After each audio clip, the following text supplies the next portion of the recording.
So in my last video, I mentioned that I lost a decent amount of weight. After my last training cycle, I competed at the American Open. I weighed 116.16 kilos, and right now I'm down to about 106 kilos. There are a couple things right away that should jump out at you.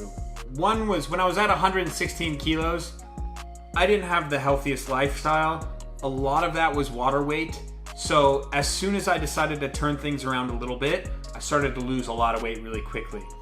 But I'd say the last couple kilos have been more lifestyle stuff, and a couple little tidbits here and there that maybe you guys can do that will help you lose a few kilos. Now, I'm not gonna lie, this is like my third take making this video because I am a little bit self-conscious about my knowledge base around nutrition, weight loss, and all of that stuff. I'm well aware that the YouTube world has thousands and thousands of fitness channels, guys like Jeff Nippert, you know, all these guys that can absolutely destroy me with their knowledge of nutrition and weight loss. I can only speak as to my experience, as I've done this a few times.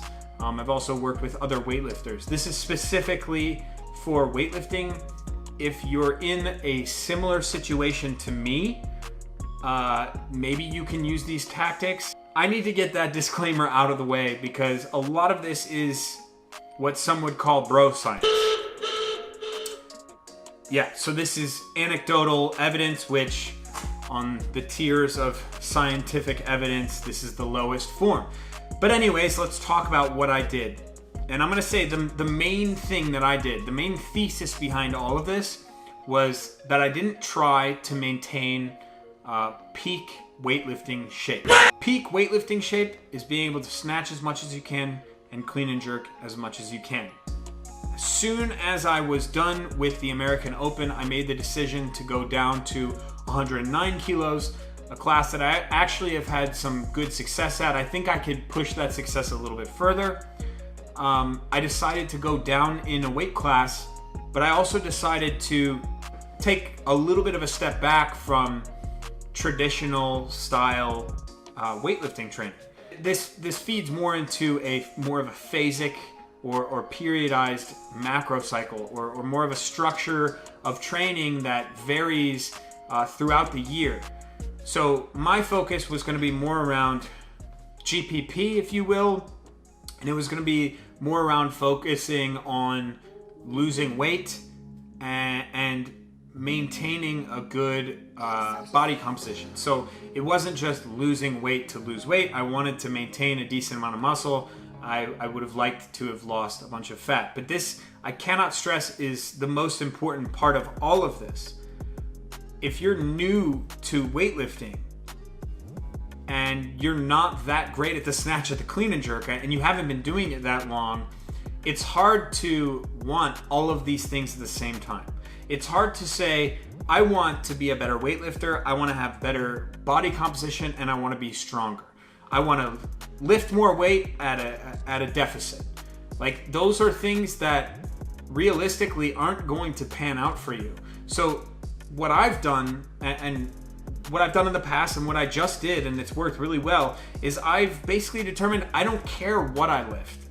As long as I maintain some level of shape, I know that I can snatch a decent amount and clean and jerk a decent amount.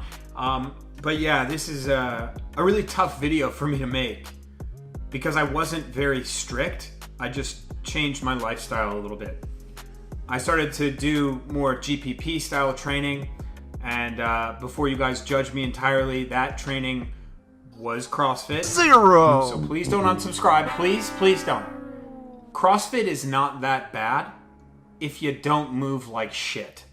So when I go to CrossFit class, I know I'm probably gonna get beat by soccer moms and passive-aggressive college kids. But I don't care because I just wanna move well, get my heart rate up, and get out of there. It's nice to do CrossFit because you have these sub-maximal weights that you're doing more and more reps with, and it helps me maintain a feel for the bar. It helps me maintain muscle while I am focusing on losing some weight. But here is the specifics, right? Everyone wants to know, what's your calorie intake? What are your macros? What are all these things? I don't know. I don't know, and I don't really care, because if I start to think about that stuff, I go crazy. So my main thing was, okay, I'm gonna do a gram of protein for every pound body weight. I've heard every goddamn bodybuilder say that, so I'm gonna do that. Outside of that, I'm just not gonna eat like a piece of shit. And then with that, I just wanted to burn more calories, be more active, just be someone that did things other than literally get my fat ass out of bed, get in my car, go to the gym, come home, and sit my fat ass down on the couch or in front of the computer. I lost 10 kilos, but I was at 116 kilos. That's not, as far as percent goes, that's not that high of a percent. Especially if we think about the water weight that I lost. I definitely was a bloated boy when I was at the American Open. Now going forward, next week, I'll be exactly 11 weeks out from Nationals. And that's gonna be the time where I start to prepare for Nationals.